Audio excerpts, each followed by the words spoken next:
So, ito na mga boss, yung ating project. So, nakabit na natin yung passing light.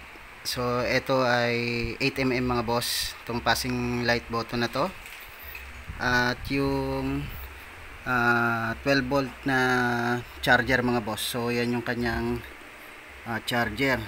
So, dito yung pinaka magandang pagkabitan nito mga boss dahil malawak yung likod na itong part na to ng air blade. So dito kasi sa part na to ay pwedeng tamaan yung mga circuit o yung mga wire dito sa likod nito mga boss, kaya dito tayo naglagay. So yan, meron na rin siyang hazard mga boss, so switchless hazard yan. Tapos meron din tayong MDL. So try natin yan mga boss.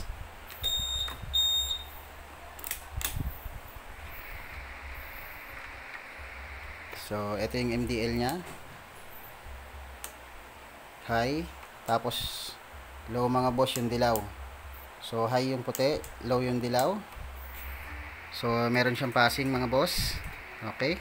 At meron siyang switchless hazard. So yan mga boss.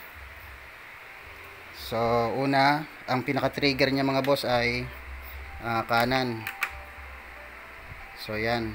So kailangan ikanan mo muna bago mag-trigger yung kanyang switchless hazard mga boss. So ito yung passing at ito yung ating charger mga boss.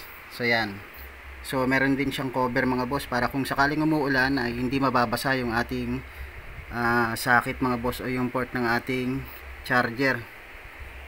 So meron din siyang on and off mga boss. So itong part na to. So yan. So pindutin natin. So yan mga boss. So yan yung ating project sa air blade mga boss. Okay. Muli, maraming salamat mga boss at God bless. Okay. Banis.